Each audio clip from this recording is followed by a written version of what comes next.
हर हर महादेव मित्रों, मैं सुप्रभातम करता हूँ आप सबको।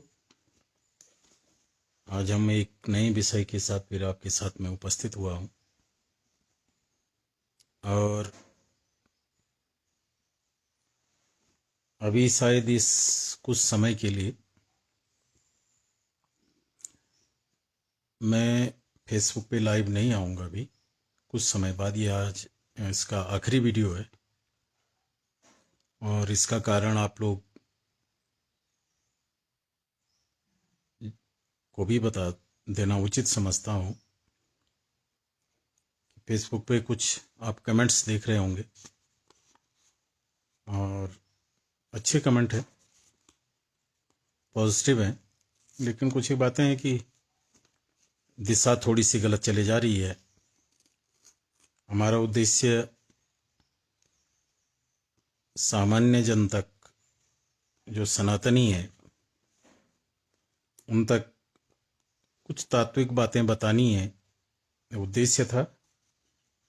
लेकिन वो उद्देश्य दूसरी तरफ न मुड़ जाए, इसके लिए सावधान रहने की बहुत आवश्यकता है।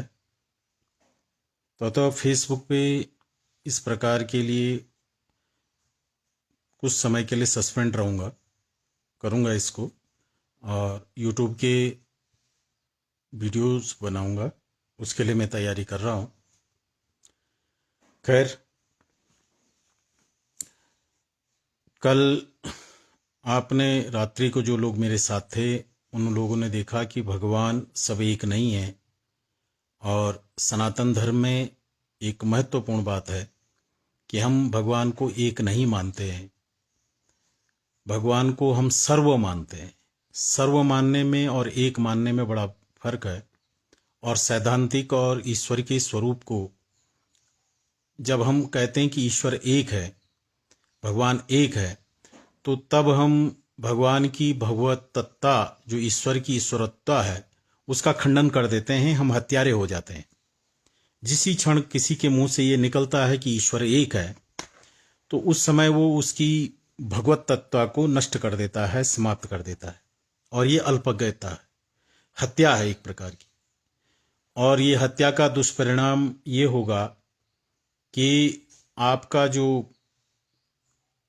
आत्मिक तत्व है, वो आत्मिक तत्व नष्ट हो जाएगा, खंडित हो जाएगा। तो इसलिए जिन भी मतों में ईश्वर एक है, वो, या जो व्यक्ति कहता है ईश्वर एक है, वो सनातन को नहीं समझता है और इस शब्द के द्वारा किए गए आघात को नहीं समझता है। ये ठीक ऐसा ही है कि जैसे कोई कहे अभी वर्तमान में कि जो प्रधानमंत्री जी हैं, या कोई भी अभी या कभी भी, कि जी नेहरू जी ही लोकतंत्र है। अगर कोई ये कहे कि नेहरू जी ही लोकतंत्र हैं, तो ये लोकतंत्र की हत्या हो गई। क्यों? कि नेहरू जी ही लोकतंत्र नहीं है, बल्कि पूरे देश का प्रत्येक नागरिक लोकतंत्र है।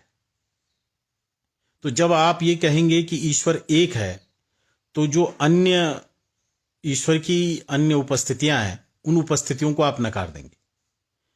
तो ये ईश्वर, सनातनी ईश्वर का, और जो अन्य जो 7 समुद्र पार के जो सिद्धांत आपके पास आए हैं, या सनातन धर्म के अंदर भी कई सिद्धांत ऐसे उठे हैं, तो उनका जो ईश्वर एक ईश्वर है, वो एक ईश्वर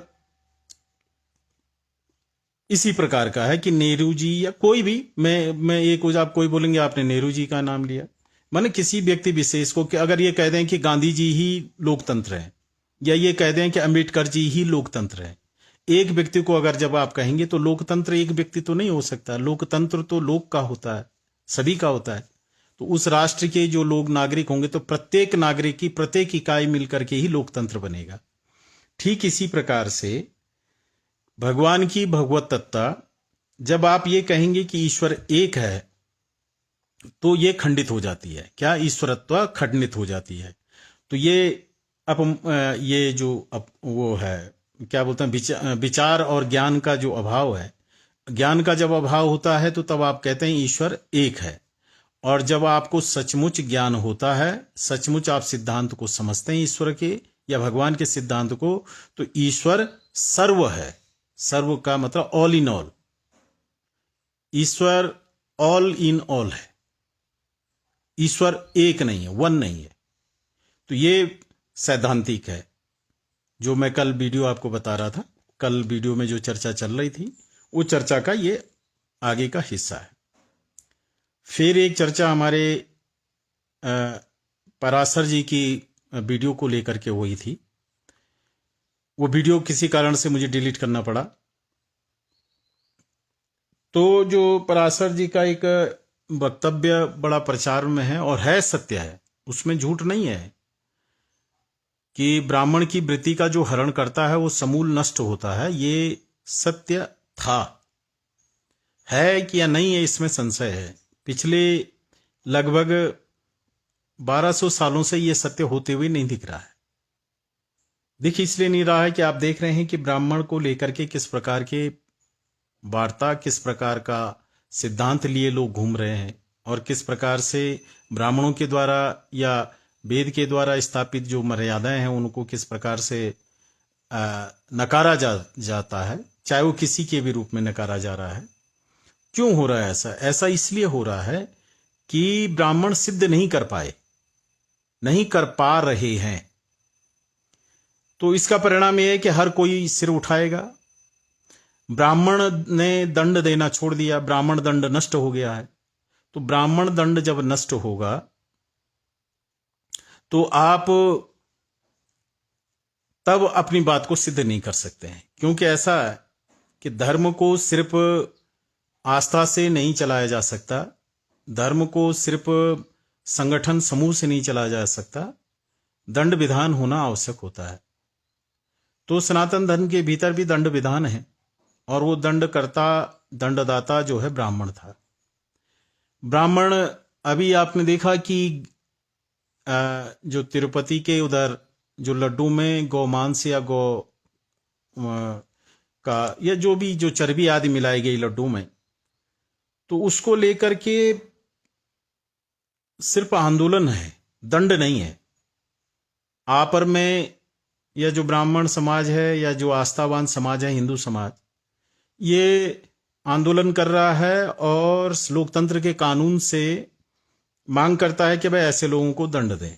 ये हमारा चल रहा है, हम हल्ला कर रहे हैं, आंखें दिखा रहे हैं, आंखें ततेर रहे हैं, गुस्सा जाहिर कर रहे हैं। तो ये इतना ही है, और अपराधी अपने अपराध को करके बड़े आनंद मना रहे हैं। वो आनंद मना रहे हैं। क्यों आनंद मना रहे हैं? क्योंकि न तो दक्षिण भारत का ब्राह्मण, न तो मध्य भारत का ब्राह्मण, और न तो उत्तर भारत का ब्राह्मण अपने दंड विधान को स्मरण कर पा रहा है। तो ब्राह्मणों को अपना दंड विधान स्मरण करना पड़ेगा। मेरा मानना है और मेरी अपनी सोच है, आप मेरे से सहमत हों या न हों, कि ब्राह्मण को 2 विधानों पे काम करना आवश्यक है, और अन्य विधानों के प्रति फेसबुक पे या किसी भी प्रकार से ज्यादा प्रकटीकरण नहीं करना चाहिए। कर्मकांड को बहुत ज्यादा प्रकटीकरण आप न करिए, और दूसरा कि आपके द्वारा किए गए या जो बार त्योहार इत्यादि में हैं उनके संक्षिप्त आप बताएं, लेकिन 2 चीजों पे बड़ा फोकस होना चाहिए कि आपके हमारे ही देश में, और आप लोग उसको फेसबुक आदि से महसूस भी कर रहे होंगे, कि एक ऐसा संगठन आपके खिलाफ काम कर रहा है, ब्राह्मणों के या हिंदुओं के खिलाफ काम कर रहा है, कि जिनका एक बड़ा भारी मिशन चल रहा है। और वो मिशन ऐसा चल रहा है कि पहले तो ब्राह्मण को यूरेशियन घोषित करिए, इसको आक्रमणकारी घोषित करिए, और दूसरा हिंदू को बोलिए कि तुम भारतवर्ष के नहीं हो, तुम बाहर से आए हुए हो। तो जो आपकी मूर्ति पूजा है, मंदिर मठ का जो सिस्टम है, ये वो लोग, उन लोगों ने ये मुहिम चली है, और उनकी अभी जो आंकड़ा आया है, ये आंकड़ा लगभग 38 करोड़ लोगों का है, कि 38 करोड़ लोगों को इस ढंग से बरगलाया जा चुका है, जो सनातनी हिंदू है। सोचिए कितना बड़ा आंकड़ा है। और वो लोग न तो आपके मठ को मानते हैं, न आपके मंदिर को मानते हैं, न आपकी मूर्ति को मानते हैं, न तो आपकी परंपरा को मानते हैं, न आपकी कथा को मानते हैं। जो भागवत की कथा है भागवत की कथा को तो वो कहते हैं कि भागवत की कथा ब्राह्मणों के द्वारा थोपा गया एक ऐसा सिद्धांत है कि जो हमको गुलाम बनाता है। अब आप लाख तर्क से ये सिद्ध नहीं कर सकते हैं कि ये गुलाम बनाने के लिए नहीं है। ठीक है, तो अब कितनी सावधानी होनी है, कितनी सावधानी हमको होना है, इसके लिए आपको सचेत होना है और कोशिश करिए कि अपने जो भारतवर्ष में जो पुरानी खोज हुई हैं, जो पुरातात्विक खोजें हुई हैं, उन खोजों को उजागर करिए और उन खोजों को प्रचारित करिए। एक स्वयं उसके बारे में जानिए। वामपंथीकारों ने, वामपंथी इतिहासकारों ने भारतवर्ष का आप जब भी देखेंगे कि कोई खोज वामपंथियों के द्वारा अगर की गई होगी तो वह खोज सिर्फ 4,500 वर्ष तक का ही आंकड़ा देती है। ठीक है, जबकि यथार्थतः वो खोजें वही खोजें जो हड़प्पा में हैं, वहां जो शिवलिंग मिले हैं, जो वहां भगवान शंकर की मूर्तियां मिली हैं, मुहर मिली हैं, और भी कैथल में मिली हैं, और भी कई जगह मिली हैं, तो यहां 11,000 से 12,000 वर्ष पुरानी चीजें मिली हैं। जो सनातनी को इस भारतवर्ष के मूल निवासी जो अपने आप को हमसे अलग कर रहे हैं, असल में वो हमारे ही हैं और हमारा ही खून है। और कुछ कारण थे, सनातन समाज के भीतर एक ऐसा ढांचा था कि कुछ लोग आदिवासी बन गए हैं या जंगल में ही रह गए हैं या कुछ और ऐसी चीजें हुई हैं, तो वो हैं हिंदू ही, लेकिन उनको ऐसा बरगला दिया गया है। जो सनातनी जंगल में प्रकृति की पूजा कर रहा था, सनातनी जो जंगल में हजारों वर्ष से प्रकृति देवी की उपासना कर रहा था, उस अपने देवी देवताओं की उपासना कर रहा था, उसको कुछ ऐसे धर्मांतरण करने वाले संगठनों ने बड़े तरीके से उनका धर्मांतरण करवा दिया है और करवा रहे हैं और बड़े सिस्टमेटिक ढंग से वो कर रहे हैं। ऐसे समय में अगर आप ये कहते हैं कि ब्राह्मण ही सर्वश्रेष्ठ है और ब्राह्मण ही देवता है और ब्राह्मण के अधीन ही सब कुछ है, तो नारायण आपको प्रूफ करना पड़ेगा ये। और प्रूफ करने का तरीका ये है कि आप अपनी उन उपासनाओं को, अपनी उन मंत्रों को, अपनी उन साधनाओं को प्रमुखता दीजिए जिन साधनाओं से दंडात्मक कार्रवाई की जा सकती है। अगर आप दंड धारण नहीं करोगे तो आपका भागने की जगह नहीं है, कहीं भी भागने की जगह नहीं है। क्योंकि अगर आप किसी अन्य लोगों को भगाएंगे तो उनके तो देश हैं, उनके पास तो देश हैं, वो वहां चले जाएंगे। आप कहां जाओगे? आप कहां जाओगे? किस देश में आपको शरण मिलेगी? कहीं भी आपके अगल बगल तो कई 100 कई 1000 किलोमीटर तक तो कोई लोकतांत्रिक देश भी नहीं है। चाइना लोकतांत्रिक नहीं है, रसिया लोकतांत्रिक नहीं है, पाकिस्तान लोकतांत्रिक नहीं है। कहां जाओगे बताओ? तो ये बड़ी विचित्र बात है। लोगों को ये समझाने की बात है कि जो लोग आपको धर्मांतरित करके वो बना रहे हैं, असल में वो लोग भी स्वयं मूर्ति पूजक रहे हैं। चाहे आप अरब में चले जाएं, चाहे आप अंग्रेज राष्ट्रों में चले जाएं, वहां जो भी ये धर्म उठे हैं, यहाँ जो भी मजहब उठे हैं, ये मजहब मूर्ति पूजा के विरोध में उठे हैं। मतलब मूर्ति पूजा वहां होती थी, अलग नामों से होती थी, और हमारे यहां भी अलग अलग नामों से होती है। तो ये समझाना एक आपका दायित्व है। पुरातात्विक खोजों के संबंध में स्वयं जागरूक हों और अपने लोगों को भी जागरूक करें। दूसरा, तीसरा कि सबसे महत्वपूर्ण जो घटनाक्रम है कि अब मंचों से भक्तों को कीर्तन पे नचाना बंद करिए। बहुत रसीली बातें कहने का जो तुम्हारा सुगुर है या जो तुम्हारी कला है, वो कला सनातन धर्म के लिए बहुत घातक है और बहुत विनाशकारी है। आप तार्किक बनिए। मूर्ति पूजा के संबंध में जो लोगों की शंकाएं हैं उसको मिटाइए। जिस प्रकार से मैंने आपको एक तथ्य दिया कि ईश्वर एक है, इस संबंध में भी चर्चा रोज करिए और इस बात को सिद्ध भी करिए कि ऐसा नहीं है कि सनातन धर्म का जो भगवान है, सनातनी जिस भगवान को मानते हैं वो तो सैद्धांतिक है। ऑल इन ऑल को हम मानते हैं, वन इन ऑल नहीं मानते हैं कि एक ही है, ऐसा हम नहीं मानते और इसको सिद्ध भी नहीं किया जा सकता। पर सब में ईश्वर है, इसलिए हमारे यहाँ जो बहुदेववाद है इसलिए है क्योंकि सभी भगवान की विभूतियां हैं और उन विभूतियों में आपको जब अलग अलग वस्तुएं, अलग अलग पदार्थ सकामीय चाहिए, क्योंकि सृष्टि में सब निष्काम जीव नहीं है, सकामी जीव हैं, तो उन सकामी जीवों की सकामता का भी श्रेणियां हैं, भिन्नताएं हैं, इसलिए उपासना की भी भिन्नताएं हैं और ईश्वर के स्वरूपों में भी भिन्नताएं हैं। ये कामना के भेद से वहां भी भेद ईश्वर ने कर दिया है। और जो सृष्टि में कामना करने वाला जीव है, ये जीव भी भगवान ही है, लेकिन इसको अपनी भगवत तत्ता का ज्ञान नहीं है। कालक्रम से एक बड़ी विस्तार इसमें चर्चा है, उस कारण से नहीं है। उसको जानिए और कोशिश करिए कि जो नचाने में टाइम बर्बाद आप लोग हम कर रहे हैं, या जो अभी प्रेमानंद बाबा जी एक बड़ा सा अच्छी बात कर रहे थे और बड़ा विचित्र बात कर रहे थे। वैष्णव धर्म की अपनी सीमाएं हैं और वैष्णव धर्म का अपना स्वभाव है कि वो किसी भी प्रकार की हिंसा का समर्थन नहीं करता है, और ऐसी हिंसा जो राष्ट्र रक्षा, समाज रक्षा के लिए हो, वो हिंसा नहीं होती है। ये वैष्णव जनों को भी कहनी चाहिए, क्योंकि राष्ट्र रक्षा के लिए, धर्म रक्षा के लिए जो हिंसा होती है वो हिंसा नहीं कहलाती है।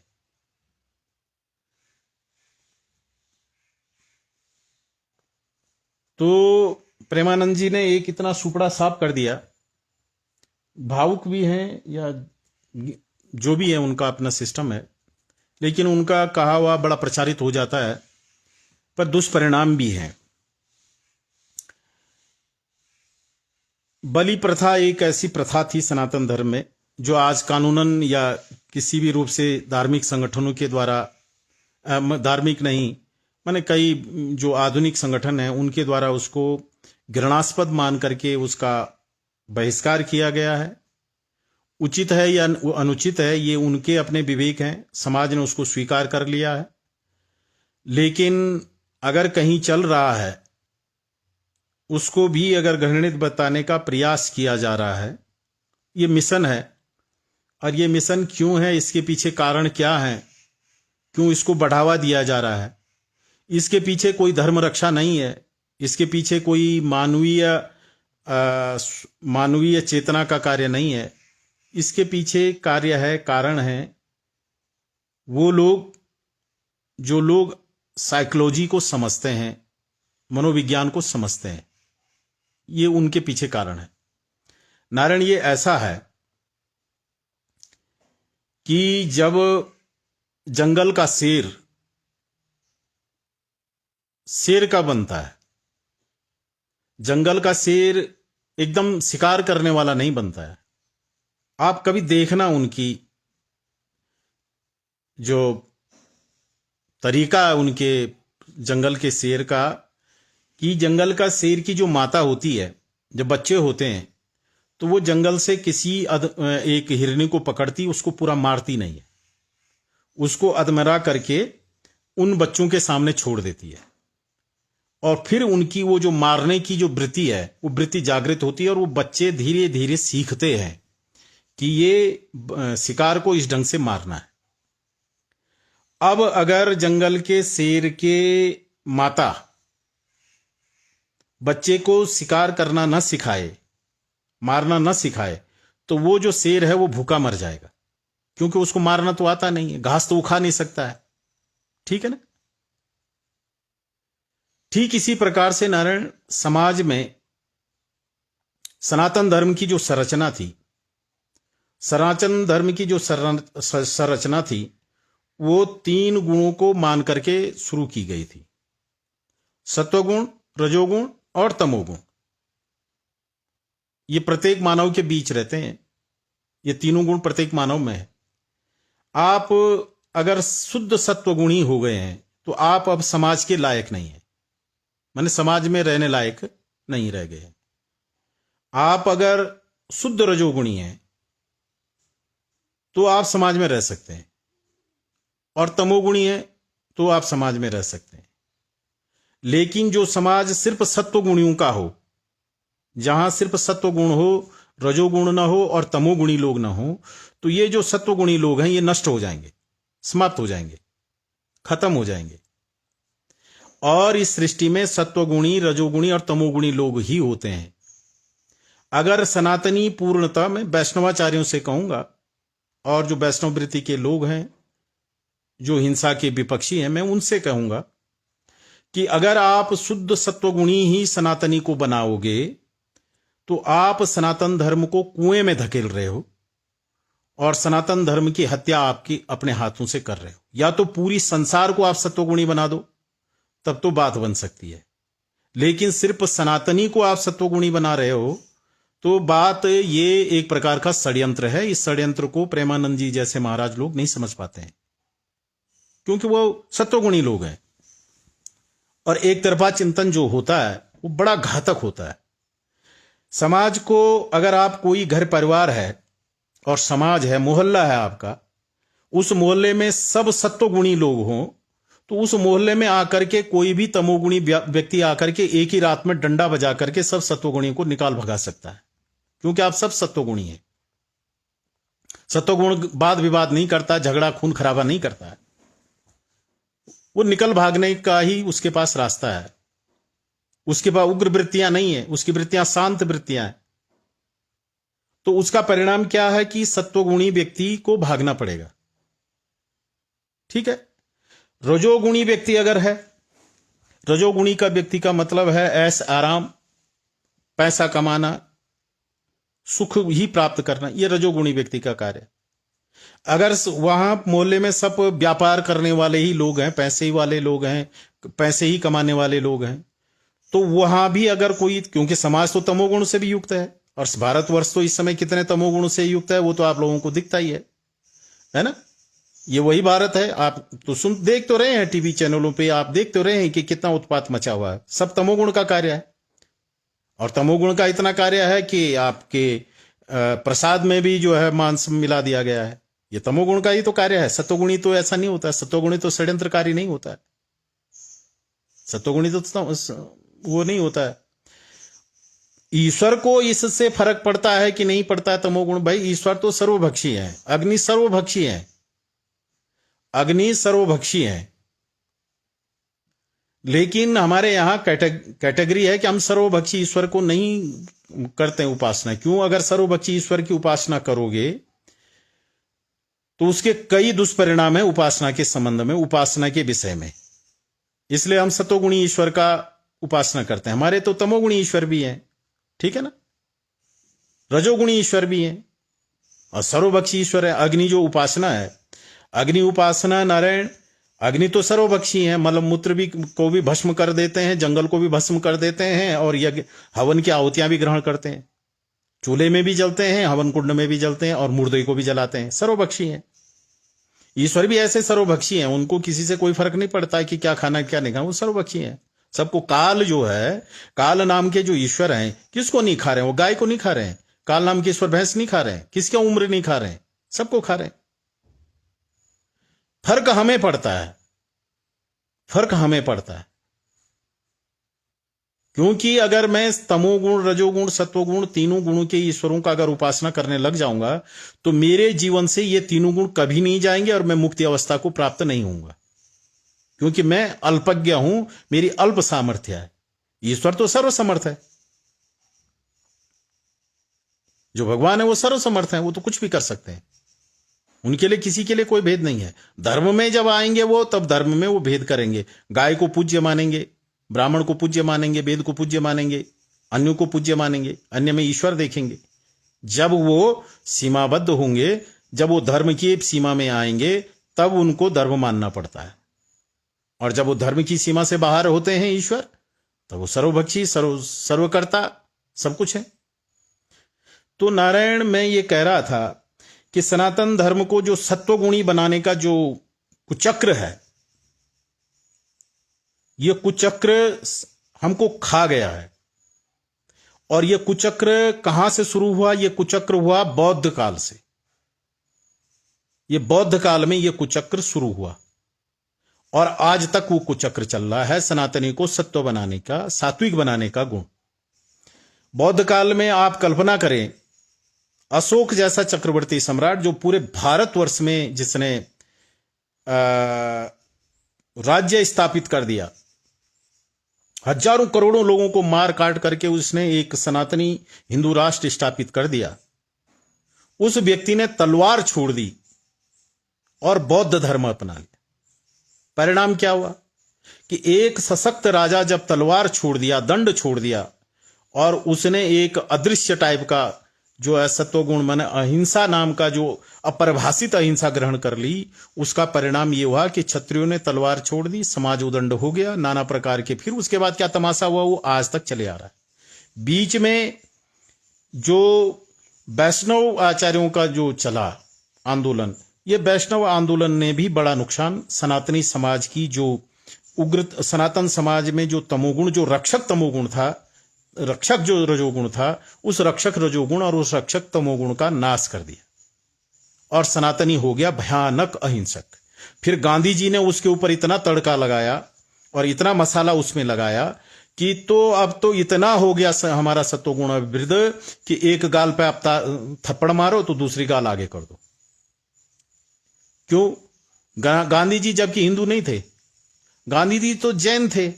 वो जैन शिक्षा है और जैन शिक्षा को हिंदू ने ग्रहण कर लिया। परिणाम क्या हुआ नारायण? परिणाम आपके सामने है। आप देखेंगे कि ओशो हुए, ओशो जैन थे, इसलिए आप उनकी जो बोली भाषा जो आप देखेंगे वो जैन मत से प्रेरित है सारी, और इतना समाज को बर्बाद करता है वो कि बड़ा भयानक रूप से बर्बाद करता है, बहुत भयानक रूप से। और उन ओशो से प्रेरित, ये तो तकनीक का विषय है नारायण, कि सनातन जो बलि प्रथा है, मैंने आपको उदाहरण से दिया कि अगर आपके परिवार के सारे लोग सत्वगुणी हैं, आपके परिवार के बीच एक तमोगुणी आ गया तो आपका पूरा परिवार बिखर जाता है, क्योंकि आपके यहां रेजिस्टेंस पावर है नहीं, प्रतिरोधक क्षमता है नहीं। प्रतिरोध जो होता है वो तमोगुण से होता है। तो सनातन धर्म से अगर आप तमोगुण को हटा देंगे तो उसका परिणाम यह होगा कि आप विशुद्ध सत्व वाले हो गए। सत्वगुणी को भागना पड़ता है, क्यों? इसलिए भागना पड़ेगा क्योंकि सृष्टि सत्वगुण से युक्त नहीं है। आपके बगल में जो है सर कलम करने के प्रैक्टिस होती है, आपके बगल में छुरी चाकू मारने की प्रैक्टिस होती है, आपके बगल में क्या बोलते फलों पे थूक करके खिलाने की प्रैक्टिसें चल रही हैं, आपके बगल में दवाइयों में मिक्सर करके मारने की तकनीकें चल रही हैं, आपके बगल में सारा सत्वगुण चल रहा है और आप इधर सत्वगुण बने हुए हैं, सत्वगुणी बने हुए हैं। तो ये आपके विनाश का कारक बनेगा। अब रही बात कि तब क्या करें, तो भैया सनातन धर्म में अगर सत्वगुणी देवता है, रजोगुणी भी देवता है और तमोगुणी देवता भी है, तो मेरी अगर तमोगुण की उपासना है तो मेरे तमोगुण की उपासना को आप टारगेट मत करिए। और सनातनी खासकर ये सोचिए कि आपको बलि प्रथा के विरोध में उठना है या पक्ष में उठना, ये आपका अपना निर्णय है। बलि प्रथा अच्छी है या नहीं है ये आपके अपने तर्क हैं। अब एक तर्क आया, बड़ा गजब का तर्क आया, बड़ा गजब का तर्क आया। गजब का तर्क ये आया कि जिस माता के आगे बकरे की बलि दी जा रही है वो माता जो है उस बकरे की भी तो मां है, और मां कभी क्यों अपने बच्चे की हत्या से प्रसन्न हो सकती? ये तर्क आया है, ठीक है, ये तर्क है। और इस तर्क को जब कहा जाता है तो सामने वाले के मुंह बंद हो जाते हैं। चलो ठीक है, मैं मान लेता हूं, दोनों हाथ खड़े करके मानता हूं, ठीक है। चलो, तो स्त्रिया समस्ता जगता सकलेसु, ये जितनी स्त्री हैं जगत में ये सभी माता हैं। दुनिया में जितनी भी स्त्रियां हैं, स्त्री प्रजाति है, ये सब मां है। अब मुझे ये बताइए कि पत्नी कौन बनेगी? अब पत्नी कौन बनेगी? मैं प्रेमानंद जी बाबा से ये पूछना चाहूंगा, या हर उस व्यक्ति से पूछना चाहूंगा कि जो ये तर्क करता है कि माता अपने बच्चे की बलि कैसे ले सकती है। तो ठीक है, मान लिया, तो मैं ये पूछना चाह रहा हूं मैं ये पूछना चाह रहा हूं कि इस सृष्टि की प्रत्येक नारी मां है, प्रत्येक नारी मां है। पत्नी कौन है फिर? मां के साथ तो सोया नहीं जा सकता ना, मां से तो बच्चे पैदा नहीं कर सकता कोई। कौन है मां? बता सकता है कोई विद्वान? मुझे कमेंट में बता सकता है कोई विद्वान? पत्नी कौन है फिर? तो भैया तर्क ऐसे करो जो व्यवहारिक हो। प्रेमानंद जी अच्छे राधा उपासक हैं, वो अच्छे वैष्णव हैं, उनको राधा जी के दर्शन हुए हैं, लेकिन वो धर्म दर्शन के विषय में ज्ञाता नहीं है। ये आपको बता देता हूं, धर्म दर्शन के ज्ञाता वो नहीं है। वो अच्छे भक्त हैं, भावुक भक्त हैं, अश्रुपात उनको होते हैं, लेकिन समाज को, राष्ट्र को कैसे चलाया जाता है, समाज कैसे चलता है, इन मायनों को वो नहीं जानते। इसलिए प्रेमा बलि प्रथा के संबंध में बाबा प्रेमानंद जी के जो वचन है सर्वथा घृणित वचन है, और ये सनातन धर्म को डुबोने वाले वचन है। तो आप जरा तर्क पे आइए कि हमारे यहां दर्शन और व्यवहार में फर्क है। सनातन धर्म में दर्शन अलग है और व्यवहार अलग है। आप ईश्वर के दर्शन सर्वत्र करोगे, लेकिन व्यवहार आप भेद वाला करोगे। दर्शन में समानता है, लेकिन व्यवहार में भिन्नता है। दर्शन मैं कल भी बोल चुका हूं कि अमृत में हो चाहे जहर में हो, दोनों में ईश्वर है। यह दर्शन है, यह हम भीतर से जानते हैं कि जो अमृत है इसमें भी ईश्वर है, और जो ये जहर है इसमें भी ईश्वर है। लेकिन ये दर्शन है, देखना अलग है, और बर्तन भिन्नता है कि अमृत को पान किया जाएगा और विष को पान नहीं किया जाएगा। ये व्यवहार की भिन्नता है। अगर आपने ये कह दिया कि भैया कि अमृत में भी भगवान है और विष में भी भगवान है, तो पान कर जाओ, खा जाओ, तो क्या होगा? मृत्यु हो जाएगी आपकी, जहर खाओगे। क्योंकि सामने वाला तो तमोगुणी है, वो आपको जहर ही पिलाएगा और आप पियोगे और आप मरोगे। क्योंकि ईश्वर जहर में जो गुण लिए बैठे हैं, ईश्वर आपके कारण जो है, ईश्वर जहर के गुण का परिवर्तन नहीं करेंगे। क्योंकि अगर उन्होंने गुण परिवर्तन किया, जो ही जहर का गुण परिवर्तन किया, तो ही सृष्टि का नियम खंडित होते ही सृष्टि समाप्त हो जाएगी। एक जगह अगर भौतिकी का नियम खत्म हुआ, नारायण भौतिकी का एक नियम अगर खत्म हो गया, तो वो नियम खत्म होते ही सृष्टि खत्म। माने ये ऐसा है, अगर इस भौतिकी से जो ही आप जो गुरुत्वाकर्षण शक्ति के नियम को अगर खत्म कर देते हैं, गुरुत्वाकर्षण अपना गुण छोड़ दे, तो सृष्टि, ये जो धरती है, ये कहीं टिकी रह सकती है क्या? ये तो पता नहीं कहां चले जाएगी उड़ करके। अगर वायु से जो प्राण शक्ति है उसका नियम खत्म कर दिया जाए, तो आप तत्क्षण मर जाओगे।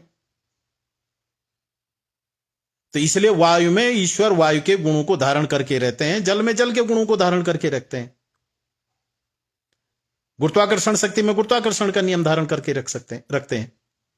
इसलिए जो व्यवहार भिन्नता है, व्यवहार में भिन्नता रहेगी ही रहेगी, और व्यवहार भिन्नता करनी ही पड़ेगी। अगर आप व्यवहार भिन्नता नहीं करोगे तो नष्ट हो जाओगे। तो ये जो लोग हैं, ये लोग व्यवहार में समानता लाने की कोशिश कर रहे हैं। उसका परिणाम यह होगा नारायण कि सनातनी को अपनी पत्नी में मां जब मानोगे, तो नारायण उसको अगर व्यवहार में ले आओगे, तो उसका परिणाम यह होगा कि आप संतान उत्पन्न नहीं कर सकते। उसके साथ प्रियता का भाव जो एक स्त्री के प्रति एक पति का होता है, वो नहीं ज्ञापित कर सकते हैं, क्योंकि माता के प्रति अश्लील भावना तो नहीं ज्ञापित की जा सकती है। तो प्रेमानंद जी से मुझे यह पूछना है कि प्रेमानंद जी के पिताजी प्रेमानंद जी की माता को दुर्गा माता मानते थे या कोई अन्य स्त्री मानते थे? अगर वो कोई अन्य स्त्री मानते थे, तो वो प्रेमानंद जी सनातनी नहीं हो सकते हैं। क्यों नहीं हो सकते हैं? क्योंकि सनातन धर्म का नियम है कि प्रत्येक नारी जो है माता है। अगर दर्शन ही करना है और व्यवहार नहीं करना है, तो दर्शन करना है, तो तब तो माता के साथ रमण किया उनके पिताजी ने, तो बड़े माने अधार्मिक पुत्र उत्पन्न हो गया,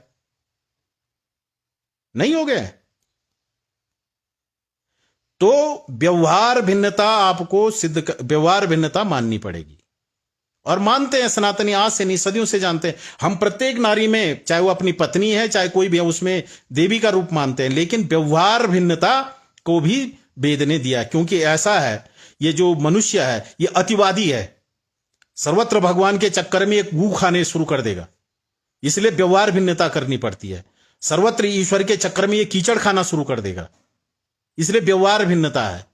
व्यवहार भिन्नता का सिद्धांत दिया और फिर धर्म का सिद्धांत दिया कि जो कुछ ना खा जाए, जो कुछ ना कर जाए, सृष्टि का नियम ही खत्म हो जाएगा, इसलिए धर्म होता है।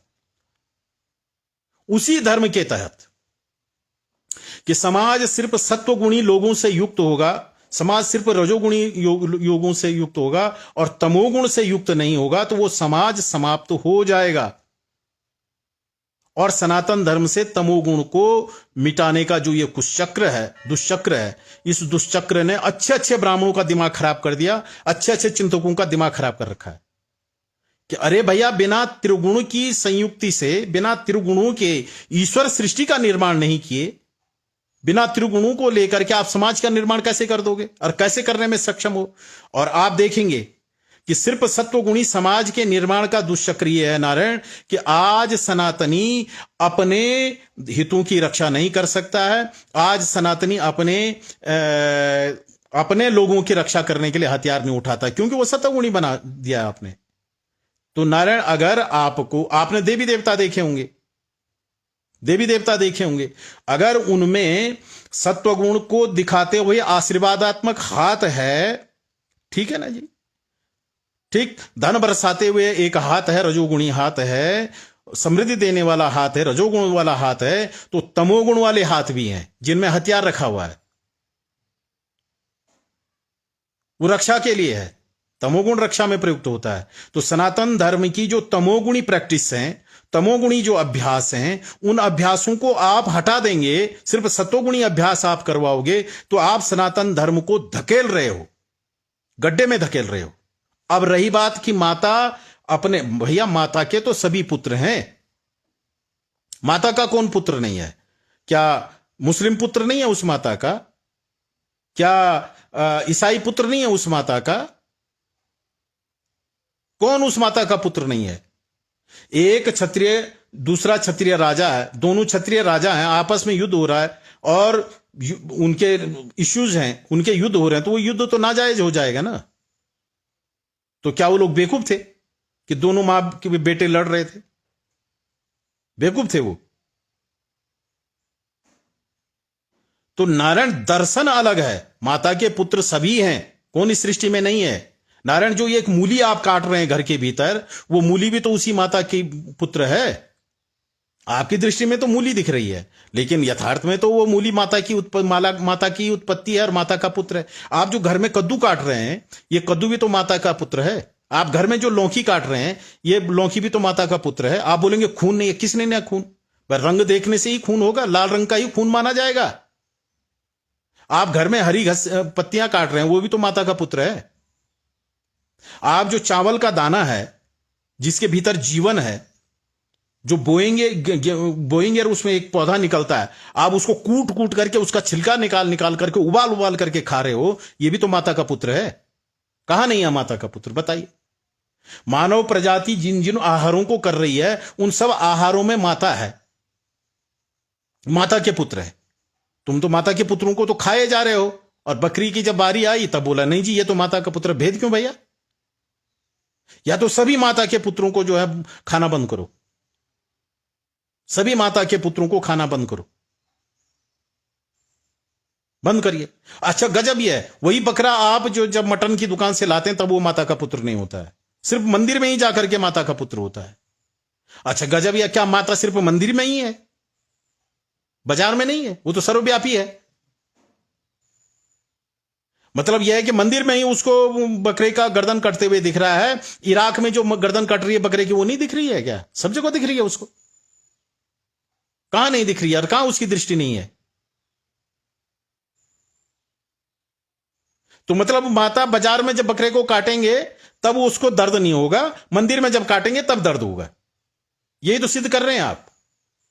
असल में नारायण ये आप सिद्ध नहीं कर रहे हैं, क्योंकि आप अधूरे दिमाग के लोग हो भैया।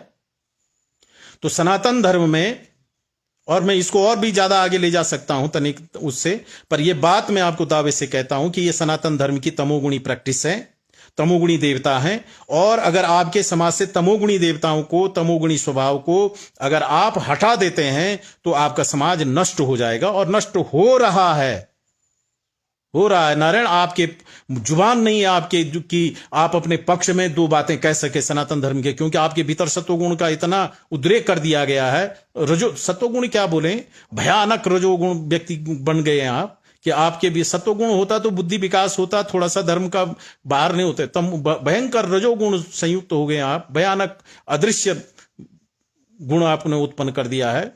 इसलिए वो जो तमोगुणी प्रैक्टिस हैं, तमोगुणी प्रैक्टिसें सनातन धर्म को बचाने के लिए हैं, और वो प्रैक्टिसें समाज में होनी चाहिए। ऐसे लोग होने चाहिए जिनको मार काट का भी अभ्यास हो, और धार्मिक तौर से हम कर रहे हैं, कोई हिंसा हम नहीं कर रहे हैं, धार्मिक तौर से कर रहे हैं, हमारे यहां उपदेश है इसके। अगर आप उसको हटा देते हैं सनातन धर्म से, तो सनातनी जो है अत्यंत निकृष्ट बन जाएगा, निकृष्ट बन जाएगा। क्योंकि शेर का बच्चा अगर शिकार करने का प्रैक्टिस नहीं करेगा तो वो शेर नहीं बन सकता, कभी कभी नहीं बन सकता। नारायण, ये देखना होता है, ये समाज का अंग है, और ये समाज की प्रैक्टिसें हैं। ऋषियों ने इसको ऐसे ही नहीं प्रवृत्त किया है, और इसको प्रवृत्त करने के पीछे आज आप देख रहे हैं कि जो आपके बगल का जो संप्रदाय है, जो बगल की और कई लोग हैं, वो लोग प्रैक्टिस करवाते हैं अपने बच्चों को, मारने की प्रैक्टिस करवा रहे हैं। अरे उनकी छोड़िए, फौज में गोली मारने की प्रैक्टिस करवाई जाती है, पुलिस में गोली मारने की प्रैक्टिस करवाई जाती है, गर्दन काटने की प्रैक्टिस करवाई जाती है, वो भी हिंसा होगी फिर तो नारायण, ये अधकचरे ज्ञान को लेकर के सनातनियों को बरगलाने की कोशिशें बंद करिए, और बलि प्रथा को प्रथा नाम देकर के बदनाम मत करिए। ये हमारी उपासना का हिस्सा है, तमोगुणी उपासना का ये हिस्सा रहा है। और अगर माता बलि को लेने से अगर कुपित है, तो उस माता की दृष्टि में सारा संसार में जो जितनी बलि हुए हैं, ये सारी बलियां रुकनी चाहिए। मानवों की जितनी हत्याएं हो रही हैं धर्म के नाम से, आस्था के नाम से, या धार्मिक ठेस के नाम से, ये सब बंद होना चाहिए। तो तब सनातनी को भी बलि प्रथा को बंद करना चाहिए। अगर इस संसार में किसी की भावना से आहत होकर के किसी का गर्दन काटना जायज है, तो मंदिर में बकरी काटना किसी भी प्रकार से नाजायज नहीं है। और अगर उसी को मानना है कि माता को कष्ट होता है, तो नारायण मंदिर में या कहीं भी जो है मूली भी नहीं कटनी चाहिए, फिर मूली भी नहीं कटनी चाहिए, क्योंकि मूली भी माता का पुत्र है। तो नारायण, इतनी सब बातें, अंत में मैं ब्राह्मण समाज से आग्रह करूंगा कि आप हमारे अग्रज हैं, वेद पूजित हैं, पुराण पूजित हैं, समाज से पूजित हैं। आप सभी लोग, जिन तक मेरा ये वीडियो पहुंचेगा, आप सभी लोग कम से कम अब वो बगलामुखी बाहर निकालिए, पीताम्बरा निकालिए, और भी कई चीजें हैं, इनको निकाल करके एक एक करके जो सनातन धर्म के विरोध में कहने वाले लोग हैं, एक एक करके जरा इनको सबक सिखाना शुरू करिए। और सबक सिखाने का तरीका आप लोग जानते हैं क्या करना है, वो मैं आपको संकेत कर दिया हूं। और इससे लाभ होगा, ब्राह्मण के दंड का पता लगेगा, और सनातन धर्म अपनी जड़ों पे पुनः प्राप्त करेगा। बहुत सारे हिंदू संगठन हैं, उन लोगों को भी सहयोग हमारा रहेगा, और हम उनका भी सहयोग करते रहेंगे, चाहे वो किसी भी ढंग से। नारायण, हमें करना चाहिए। और भैया, ऐसा नहीं है कि आप उन्हीं में सम्मिलित होकर के उनके सहयोगी कहलाएंगे, आप बाहर भी रह करके उनके सहयोगी बने रहेंगे। अपने चिंतन को, अपने मनन को बनाए रखें, और अवश्य ही जो भी सनातनी है, जो भी सनातनी जनमानस है, जो अपने को सनातनी धर्म का अनुयायी जानते हैं, सभी सनातनी धर्म के ही हैं, तो अपने घरों में अवश्य ही रक्षात्मक मंत्रों का प्रयोग करें। और मारण जो प्रयोग है, उन मारण प्रयोगों को अवश्य आप लोग रखें। हनुमान चालीसा का पाठ करें, और हनुमान चालीसा के पाठ करने का उद्देश्य ये रखें कि जो सनातन धर्म के विरोधी हैं, हे हनुमान जी, आप उनका संहार करें, या चाहे उनको दंड दें, चाहे जो भी आपकी इच्छा है वो शुरू कर दीजिए। और बाकी तो जो संगठन कर रहे हैं, वो संगठनों को भी ताकत इससे मिलेगी, वो लोग कर रहे हैं, उनके जो दिशा निर्देशन होते हैं उनको मानिए। हर हर महादेव।